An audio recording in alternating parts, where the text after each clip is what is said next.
Speaking volumes.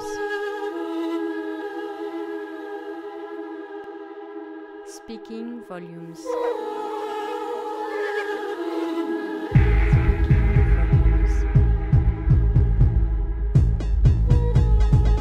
Les capsules sonores Speaking Volumes sont liées au projet de recherche du même nom, qui s'intéresse aux intersections entre livres d'artistes, activisme et publication, avec une perspective féministe intersectionnelle. Speaking Volumes part d'histoires, de pratiques passées et tisse des liens avec des projets contemporains, entremêlant récits de rêves, de luttes, d'espoir, d'histoires diasporiques, non-binaires, multilingues et multiscriptes.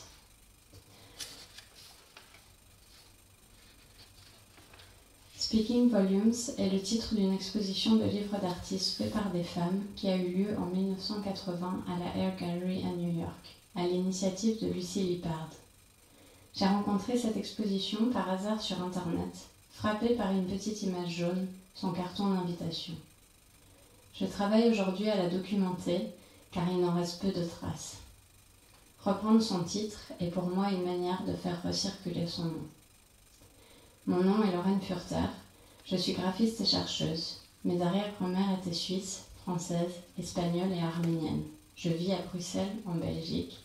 Et dans cette capsule, je vais vous lire des extraits de publications féministes pour les yeux et pour les oreilles. Dans cette première capsule, j'aimerais réfléchir à la question de l'oralité par rapport à la notion de publication. Quand on regarde l'histoire de la publication depuis une perspective européenne, on peut comprendre une évolution du rouleau au codex, le livre relié, à une situation contemporaine plus hybride, où le livre papier coexiste avec le livre numérique et dans une vision plus large avec des publications web. Si la situation contemporaine semble créer beaucoup d'inquiétudes, parce qu'elle grouille de différents formats de publication, rien qu'au niveau du livre numérique, on a des e-books, des e-pubs, des liseuses, des tablettes, et qu'on annonce la mort du livre en papier en l'opposant au livre numérique, merci la pensée binaire, personnellement, je trouve cette période hybride super excitante.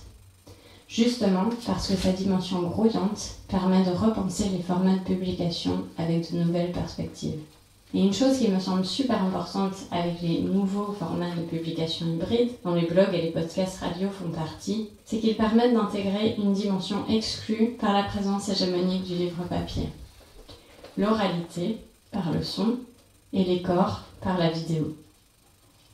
Si l'écrit et l'oral sont souvent présentés comme des opposés, merci la pensée binaire, ils ont en fait coexisté pendant une grande partie de l'histoire du livre. La scriptio continua, écriture antique continue, sans espace ni ponctuation, se lisait à voix haute pour être déchiffrée. La copie des livres manuscrits se faisait sous la dictée, les livres se lisaient à voix haute, encore longtemps après l'arrivée de l'imprimerie, en collectif, en lecture publique, en lecture à la veillée chez les paysans et paysannes, où celles et ceux qui étaient lettrés faisaient la lecture aux autres. La lecture en silence ne devient une norme, d'abord cléricale puis bourgeoise, qu'autour du XVIIe siècle. L'écrit prend alors petit à petit la primauté sur l'oral, au niveau de l'apprentissage des documents officiels, de l'écriture de l'histoire, les formes orales devenant associées aux femmes, aux marges, aux ragots, au bavardage. Aujourd'hui, je m'interroge sur les questions de légitimité des formes de transmission. Dans mes études de graphisme et de typographie, par exemple, je n'ai jamais eu un seul cours sur le graphisme pour les personnes malvoyantes, alors que ça me semble un défi graphique intéressant et important. Dans mon expérience d'enseignement en école d'art, cela ne fait que 1 ou 2 ans qu'on aborde de manière assez vague l'inclusion de handicap dans certaines réunions pédagogiques. Le projet Speaking Volumes a toujours eu à cœur de se présenter sous plusieurs formes, imprimée, web, mais également orale et performative. La lecture de l'article sur la revue La Petite Silencieuse, dans la revue Panthère Première numéro 2 au printemps 2018, m'a ouvert les yeux sur les liens entre handicap et édition.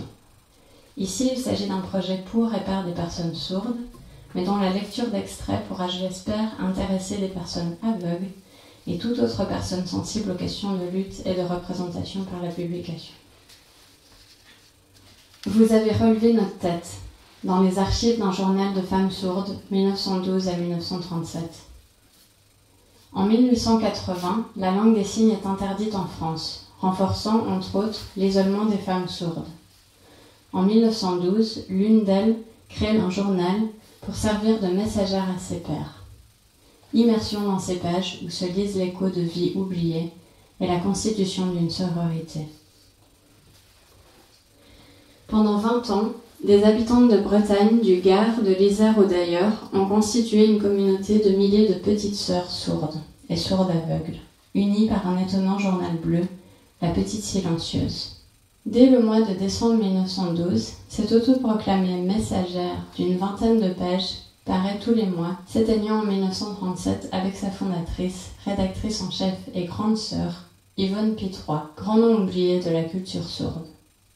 Un siècle plus tard, la Petite Silencieuse représente un document inestimable qui ouvre les portes d'une histoire qui n'existe quasiment pas, celle des femmes sourdes, de toute classe sociale, au travers de leurs propres mots. Une plongée dans un fascinant, bien qu'incomplet, paquet de polycopiés, aujourd'hui consigné à la bibliothèque de l'Institut national des jeunes sourds de Paris, créé en 1755 par l'abbé Charles-Michel de l'Épée. Dès la fin du XVIIIe siècle, la culture sourde connaît un siècle d'or. L'Institut, créé par l'Épée, est la première école pour sourds et sourdes du monde, et l'enseignement y est basé sur une méthode gestuelle. Devenus professeurs, certains des élèves sourds créent des écoles à travers toute l'Europe et la langue des signes acquiert le statut de langue d'instruction. Des cercles intellectuels, comme la Fraternité des sourds-muets de Ferdinand Berthier, prônent l'essor d'une identité sourde internationale, font porter leurs revendications sur le droit au travail ou le droit de s'exprimer en langue des signes devant les tribunaux, et organisent des actions de charité, d'alphabétisation et d'aide à l'embauche pour leurs pairs. Le XIXe siècle n'est cependant pas exempt de conflits. La langue des signes, très corporelle, est alors considérée comme obscène, animale, par la morale chrétienne.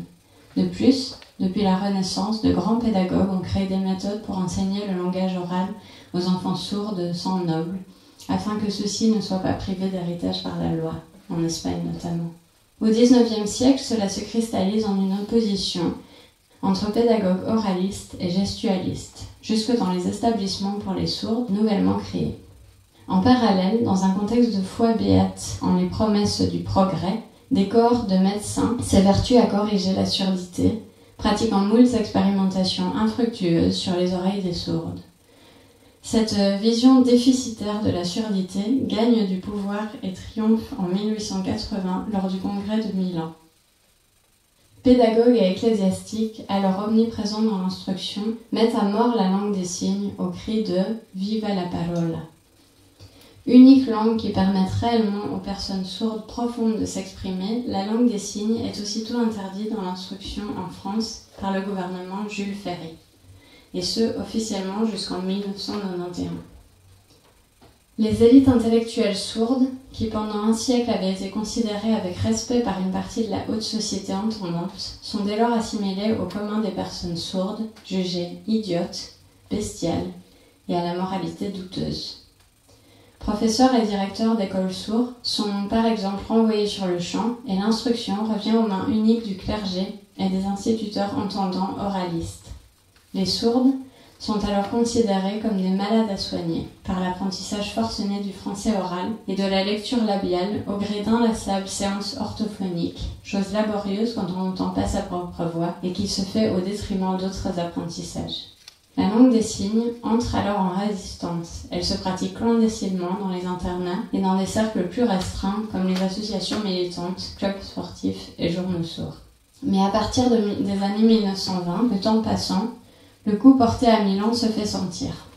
L'oralisme acharné plonge les sourdes dans l'illettrisme, le nombre d'intellectuels est réduit à peau de chagrin et par conséquent, la presse sourde, très vivace depuis le milieu du XIXe siècle, décline. C'est dans ce contexte sombre que naît, fin 1912, la Petite Silencieuse. Si Yvonne Pitroy ne met pas frontalement en cause cette vision déficitaire dans ses travaux, elle a œuvré toute sa vie pour donner voix à l'histoire de ses pairs. Née en 1880, devenue sourde à l'âge de 7 ans et aveugle pendant quelques années, ce qui la condamna à rester dans une pièce sombre jusqu'à retrouver la vue, Elle a été instruite seule par sa mère, une veuve protestante très pieuse, qui a ouvert une école de langue à Tours et qui forge elle-même une méthode d'éducation adaptée au handicap de sa fille cadette. À partir de ses 18 ans, Yvonne Pitroy écrit et traduit en français et en anglais plusieurs dizaines de romans et de biographies de personnalités sourdes et sourdes-aveugles, publie des articles dans de grands journaux sourds américains et crée plusieurs revues, parmi lesquelles La Petite Silencieuse, qu'elle édite seule. Dès la création de celle-ci, l'engouement est immédiat. Ce journal permet à ses lectrices de retrouver une certaine estime de soi. Les femmes sourdes sont capables de penser et de s'exprimer. Je ne crois pas qu'il existe au monde un journal publié et écrit par une sourde muette pour les sourdes muettes. Vous avez relevé notre tête, écrit une lectrice en 1914. Yvonne Pitroy reçoit moult lettres enthousiastes et demandes d'abonnement. Leur nombre atteint vite les 900. Les lectrices lui vouent rapidement une admiration sans borne, lui conférant une grande autorité morale. Il y a que La Petite Silencieuse a aussi brisé le carcan douloureux de l'isolement pour les sourdes, qui étaient peu nombreuses et vivent éparpillées sur les territoires.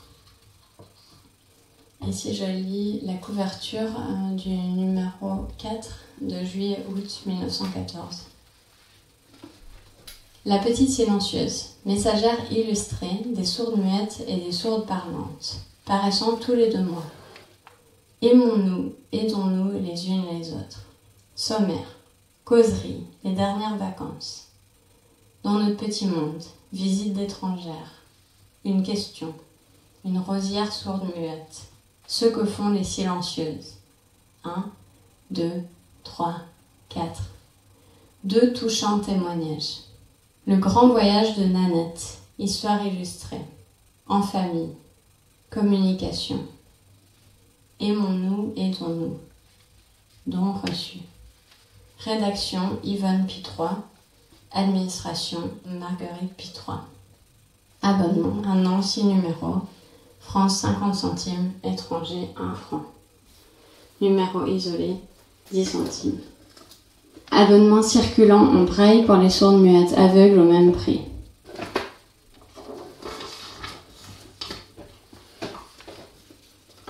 Grâce au journal, nombreuses sont ainsi celles qui se retrouvent, rétablissent ou créent de fortes amitiés épistolaires. Contrairement aux autres journaux sourds de l'époque, très rares et majoritairement masculins, La Petite Silencieuse est avant tout un espace d'expression libre et de lien social entre sourds ordinaires, une messagère littéralement. Anecdotes du quotidien, mots d'amitié, nouvelles de l'entourage, débats sur un sujet d'actualité ou sur la causerie, édito, biographie ou enquête journalistique de Pitroy du numéro précédent. Les extraits des lettres d'abonnés, regroupés par dizaines dans la rubrique « En famille », occupent généralement la moitié du journal. Même si beaucoup d'emplois leur sont légalement interdits du fait de leur handicap, ces femmes sont nombreuses à travailler. Poisser des balais, dévider les cocons de soie, entrer comme ouvrières au bouillon cube, battre le linge au bord d'une rivière gelée. Ouvrières, paysannes, artisanes, artistes ou servantes, elles décrivent, spontanément dans leurs lettres ou à la faveur d'un concours de rédaction visant à décrire son métier en 1924, par 1000 minutieux détails, comment elles vivent le travail. Pour nous, les sourdes, écrit la paysanne bretonne Florentine Duchesne, le métier de la terre est bien pénible, surtout quand il s'agit de conduire un attelage. Il faudrait placer un œil devant soi et l'autre derrière, et cette chose est un peu difficile, n'est-ce pas? De son côté, Anne-Marie Poyet, ouvrière sourde aveugle, explique. Pour m'appeler ou me demander quelque chose, ma compagne en face de moi tape sur notre établi. Alors je me lève, une de mes mains s'allonge et elle me dit, en m'écrivant dedans, ce qu'il faut pour le coupage de papier ou le paquetage des affaires. Une personne sourde aveugle communique en dessinant des signes ou des lettres dans la paume de son interlocuteur ou interlocutrice à l'aide de son doigt. Les lectrices de La Petite Silencieuse témoignent d'emplois souvent mal rémunérés. Le salaire est moindre que celui des collègues entendantes, voire non payés. Il serait déjà suffisamment charitable de les avoir embauchées. Au détour de ces milliers de lettres pointe régulièrement la grande histoire, passée au filtre des inquiétudes, joies et drames intimes. Des évocations éparses qui tiennent parfois en une ligne au milieu de l'annonce d'une naissance ou de récolte dévastée, mais qui, rassemblées dans le journal, esquissent par exemple un portrait de petites mains invisibles de la Grande Guerre. Les grandes innovations technologiques du tournant du siècle, du fait de leur incidence ambivalente sur la vie des sourdes, sont également très présentes. La petite silencieuse abonde de récits de personnes sourdes, blessées, ou tuées par des autos, des tramways, des trains qu'elles n'ont pas entendus arriver ou klaxonner. Elle regorge également de questions sur les nouveaux loisirs et modes de communication. Et puis maintenant, voilà qu'on a inventé le cinéma sonore, chantant, parlant, qui a transformé et transformera de plus en plus l'art muet en réédition du théâtre, écrit Pitroy en 1930. Tant mieux pour les entendants, mais pauvres de nous, ce serait vraiment trop triste d'assister à ces séances dont nous perdrons la moitié du charme et auxquelles souvent même nous ne comprendrons plus rien du tout. Oh, comme elle a raison, ma petite silencieuse, qui constatant les progrès inouïs de la TSF, du phonographe, des films parlants, de toutes les inventions modernes, me disait tristement « Nous sommes de plus en plus sourdes ». Des technologies qui, pour celles qui ne sont pas totalement sourdes, peuvent être en partie des atouts. On vient d'installer un poste de TSF dans notre salon, écrit Jeanne Moussu. Jeudi dernier, j'ai entendu parfaitement la causerie protestante de May Georges Loga, et j'en ai éprouvé une telle joie. Il me faut enlever le pavillon du haut-parleur et adapter à la place l'extrémité de mon tube acoustique Tilo. J'entends alors très nettement la voix. Penser que je n'avais pas entendu de sermon depuis 20 ans. C'était comme un miracle. Pour la musique, malheureusement, rien à faire. C'est une horrible cacophonie.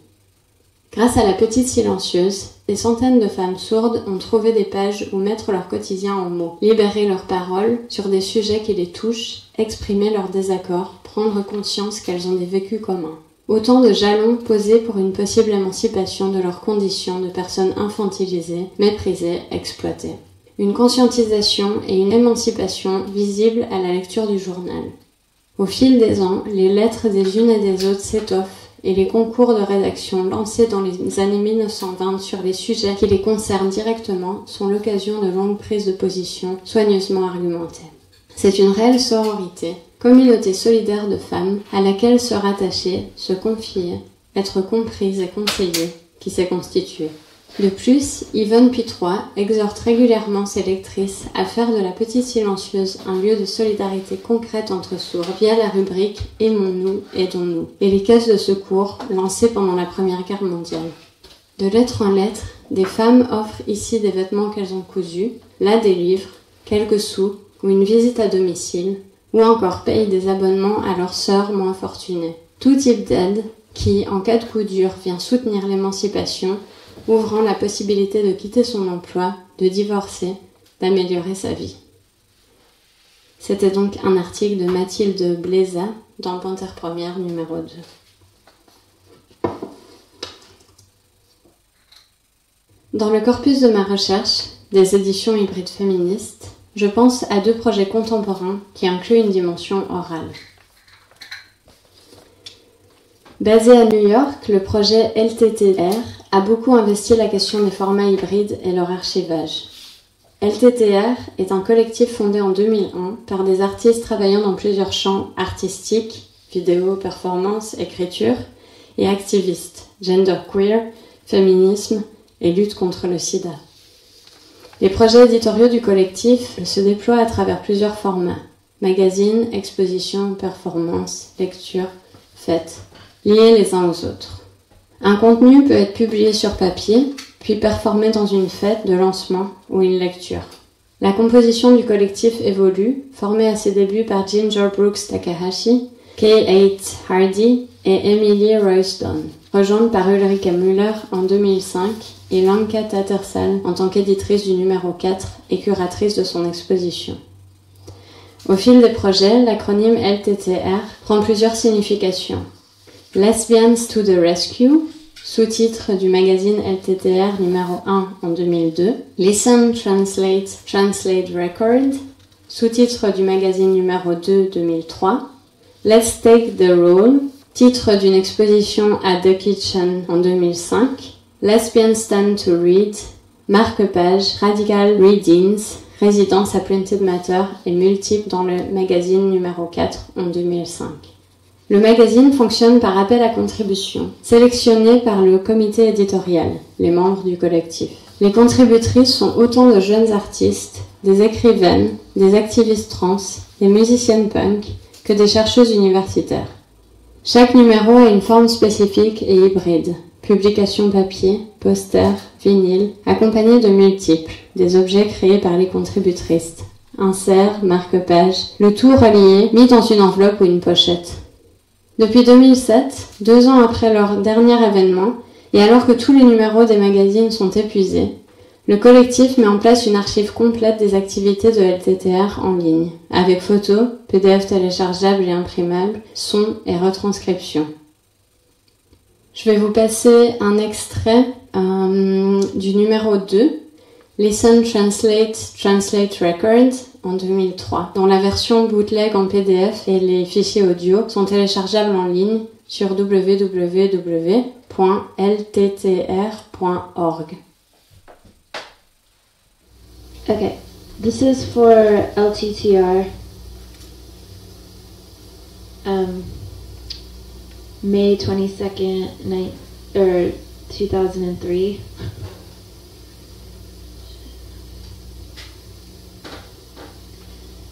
Can you pause that for a second and let yourself groove? Okay, I'm gonna write an essay. I'm gonna say an essay. 2, 3, 4. It seems like when you pause, you stop participating. You disengage, you stop paying attention. You answer the phone, you spill your drink. But I think the opposite. I think the space of a paused video is one of total participation and self-care. So I could talk about drugs and tattoos and bans and political and social uprising or unrest. Alcohol and TV and cuts and swords!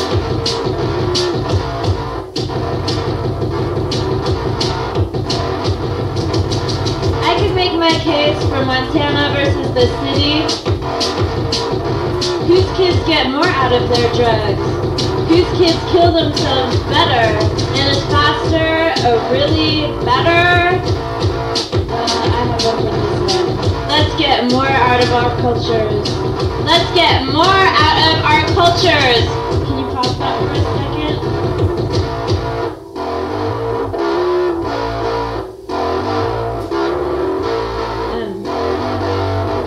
So I'm spitting out these word bones. I'm stuttering out these quickly glued together phrases and half thoughts. If you're a total participator in your own culture and the creation, but it's more than that. The examination, outlining, redefining, responding, responsing of a culture, there is no room for jealousy or insecurity or self-doubt, in parentheses, detrimental sabotage tactics brought by capitalist self-sale. However, I do believe in mass media. I also believe that total participation excludes self-doubt, although I don't know if excludes is the right word. Maybe I'm talking specifically about my own performance with video. When I'm on stage as Tracy, I often doubt my relationship to my audience. So when I pause my video during a performance, I say, "What's up?" I say, "How do you want to say it? Wait. Okay, stop. I say, "What do you want to say to me? What are we doing here together?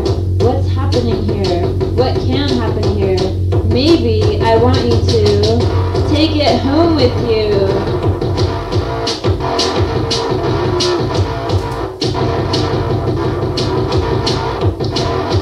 I have an exercise. Wait a minute. I have an exercise. Put in a tape and pause it after about a couple minutes. Can you remember everything that just happened? Can you guess what's going to happen next? Dans cet extrait de l'essai Can you pause that for a second and Let Yourself Groove, qui est publié en version imprimée et audio dans le numéro 2 de LTTR, Wayne Ryan parle de la question de faire une pause, appuyée sur pause, considérée comme un désengagement et une attitude passive. Mais au contraire, elle pense que l'espace d'une vidéo en pause est celui d'une participation totale et de self-care. Le deuxième extrait que je voudrais vous lire vient d'un projet de mon amie Roxane Maillet qui a initié le projet Cave Club en 2016 et qu'elle décrit comme un lieu sous terre dans lequel des personnes se réunissent dans l'ombre. Reading as Community en sont les premiers rendez-vous, où une forme est transformée en lecture, sur mesure, par une invitée venue manipuler des mots pour d'autres venus les entendre sous le manteau. Ici, c'est un extrait de Suck My Name par Hélène Mourier aux éditions du Cave Club en 2018. L'édition Suck My Name est imprimée sur un papier vert fluo de format A4. Elle n'est pas pliée, mais elle est reliée par des colsons de plastique transparent de part et d'autre des feuilles. Et en fait, les colsons qui sont situés sur le centre et qui en fait scindent l'édition des deux côtés du titre qui est imprimé au milieu de la feuille. Donc l'édition se tient de manière horizontale. De part et d'autre, ça crée 2 livres, un épilogue et un prologue. J'étais là le jour de la performance d'Hélène, ce 20 avril qui est aussi la date de mon anniversaire, et Hélène est une amie. Je suis émue. Prologue. Tu es une fiction contenue dans les étoiles, et dans les pierres que tu portes autour du cou, que parfois tu fourres dans ma bouche, en m'intimant de les sucer comme des bonbons. J'obtempère, le caillou sur la langue, contre le palais, le cordon métallique sortant d'entre mes lèvres, qui boucle derrière ta nuque, ton sourire croisé. Mon nom est H. En anglais, le H est aspiré et soupiré. Yel disparaît. En français, mon nom est une arme. Il est une lame qui coupe des deux côtés. Mon nom me sert à fendre le monde pour l'habiter. Mon nom me sert à ne plus habiter ce monde. La majorité du temps, ce nom n'est pas prononcé. Je suis sans nom.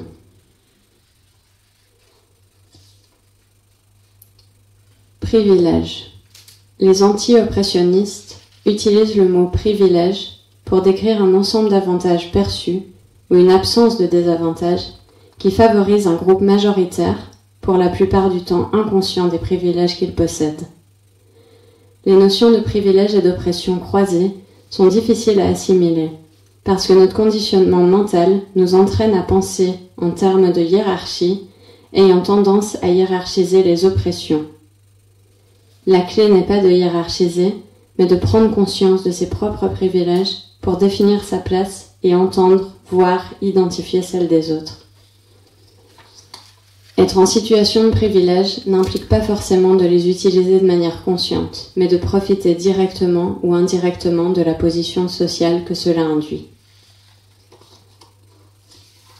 Blanche, valide, cisgenre, vegan, PD, yel, queer,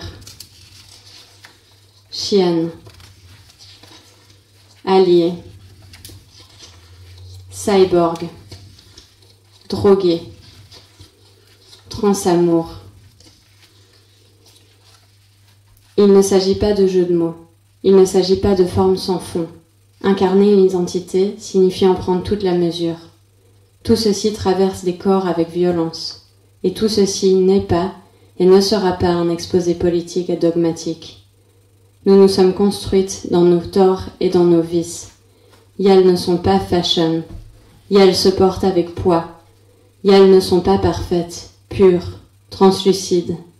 Yelles ne sont jamais des bijoux que l'on porte sans épines. Nos identités ne sont ni libres ni accueillies. L'ensemble des réactions que nous provoquons n'en sont que les résidus et les marques continues.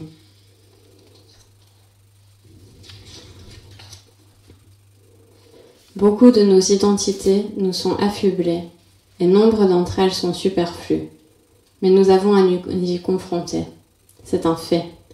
Certaines de ces identités sont faites pour m'attaquer, décoller en moi et en profondeur les couches d'histoire.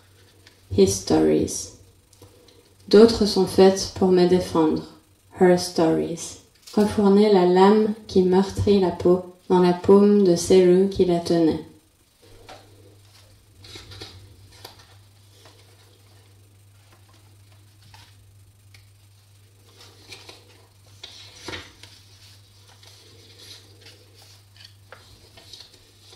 Épilogue.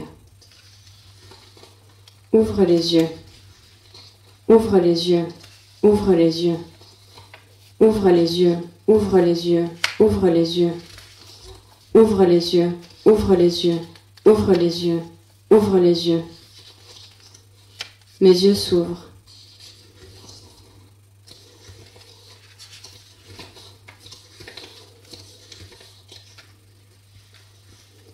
Je suis une lover, pour toujours. C'est grâce à elle, toi.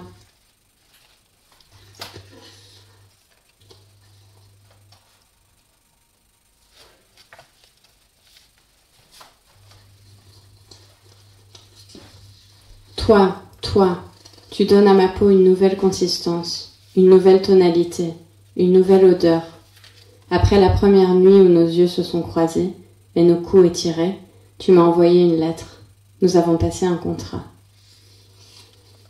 Voudras-tu être pute? Voudras-tu être chienne? Voudras-tu être modèle? Voudras-tu être âme sœur? Voudras-tu être mienne? Me rejoindras-tu là où je te l'intimerai dans le noir? Le futur allie les PD, les cyborgs, Gwyn, Taspé, Andy, queer, racisé et sorcière. Le futur appartient au corps qui compte. Le futur est transspéciste et écofemme. Le futur est transféministe et transamoureux. Le futur est baisable. Le futur est toi, nous. Cette publication est la retranscription de la lecture donnée le 20 avril 2018 par Hélène Mourier de son texte Suck My Name à Former Atelier Coppens durant Poposition 2018. Cette mise en texte a été réalisée par Roxane Maillet. Je vais vous lire un deuxième et dernier extrait du Cave Club, Le vêtement comme libido, un dialogue entre Gabrielle Smith et sa grand-mère Jacqueline Aubenas, cofondatrice des Cahiers du Griffe, une des premières revues féministes belges de la seconde vague. Le vêtement comme libido est un A4 plié en deux, agrafé et entouré d'une jaquette qui, une fois dépliée, forme un poster. La jaquette est glissée dans les 2 premières et dernières pages du livret et quand on l'ouvre, elle contient une première citation. Les hommes discourent, déclarent, se prononcent. Les femmes bavardent, caquettent, jasent, médisent, chuchotent, commèrent, babillent, parlotent, font du bruit, se taisent, pleurent, crient, rouspètent, canquinent. Elles ne parlent pas. Paroles étouffées, oblitérées, tues, enlevées, non entendues. Langage à retrouver. Et donc cette citation est signée Aubenas Jacqueline, abécédaire quotidien et tout en désordre, les Cahiers du Griffe numéro 12, 1976. Parlez-vous française? Femmes et langage, pages 14 à 17. Le cahier intérieur contient la discussion, la performance de Gabrielle et Jacqueline. Je vais vous en lire quelques extraits. Je voulais simplement vous dire que Gabrielle est ma petite fille, qu'elle était venue il y a quelques années avec Roxane, passer quelques jours à la maison, et puis qu'elles étaient des amies de lycée, à Paris, et puis Gabrielle va me voir assez souvent, elle voit Roxane aussi, et je ne sais pas pourquoi, Gabrielle lui a raconté que quand elle écrivait des textes, elle me les lisait, et que j'étais une femme assez insupportable, c'est-à-dire que je l'interrompais sans arrêt pour lui poser des questions sur le texte, et je sais pas pourquoi. Roxane s'est emparée de cette affaire, et elle a dit « Pourquoi ne pas le faire au fond de la cave ?» Et c'est pour ça qu'on est là. Rire collectif. C'est pour ça qu'on est là. Donc je dis, Gabrielle avait lu ce texte il y a quelques mois, ou un an. Gabrielle. Quelques mois, ouais. Quelques mois, et je n'ai pas voulu qu'elle me le relise avant, parce qu'alors on a l'impression qu'on est des perroquets, et moi je ne suis pas une actrice, et elle non plus, donc je préfère qu'il y ait, je ne sais pas, la spontanéité des choses. Ça marche ou ça marche pas. Mais on ne triche pas. Tout le monde est là? On est au complet? On vous tourne le dos? Excusez-nous. Allez, vas-y, Gabrielle. Rire. Gabrielle. Donc le texte s'appelle « Le vêtement comme libido ». Alors j'ai une première remarque. Rire collectif. Non mais après j'arrête. Je ne sais pas ce que vous pensez lorsqu'on voit un film ou quand on lit un livre, etc. Qu'est-ce qu'on fait du titre? Il y a des titres qui disent tout. L'histoire d'une tortue rouge, enfin, etc. On sait que la tortue est rouge et qu'il y aura une tortue et il y a des titres qui cachent tout. L'ombre et la lumière. Ça peut être n'importe quoi. Et je me demandais si je préfère les titres explicites ou les titres qui laissent ce mystère. Que désire-t-on quand on a envie de mode, de distinction sociale, de pouvoir érotique? Peut-être d'air frais tout simplement. Donc frais dans ce sens-là, d'un ciel nouveau. Changer de vêtements comme on changerait de vie en rêve. La page est remplie de lettres, de typographie, des dialogues entre Gabrielle et sa grand-mère, des rires du public, et chacune a sa typo. Dans la prochaine capsule, je reviendrai sur les cahiers du griffe et sur des questions d'héritage. Les capsules Speaking Volumes ont été initiées par l'invitation d'Alexandru Baliu à contribuer au projet radiophonique Innommable, une radio livre, et d'Agathe Rabou, co-initiatrice de Radio 40, un lieu de partage et de diffusion basé à Lausanne où chaque UX peut proposer de la musique, des discussions, des lectures, mais aussi des formes sonores de projets qui, elle, ne peut pas mener à bout pour cause de confinement. Les capsules Speaking Volumes sont inspirées par Just for the Record, collectif cyberféministe dont je fais partie, aux côtés de Myriam Arsenault-Goulet, Sarah Magnan et Mia Melvar, qui s'intéressent aux intersections entre genre, intersectionnalité et la façon dont l'histoire s'écrit, se chante, se chuchote, se hurle. Le projet Cave Club, le projet Futuress, une bibliothèque cyberféministe de livres de graphisme qui n'existe pas encore. Avec Nina Paim et Corinne Giesel, initiatrices de Futuress, nous préparons un podcast sur l'exposition Speaking Volumes qui donne son nom à ce projet. La musique de début des capsules est mixée avec des morceaux de musiciennes arméniennes. Dans cette capsule, vous avez entendu Greeted by Seer de Lara Sarkissian. Speaking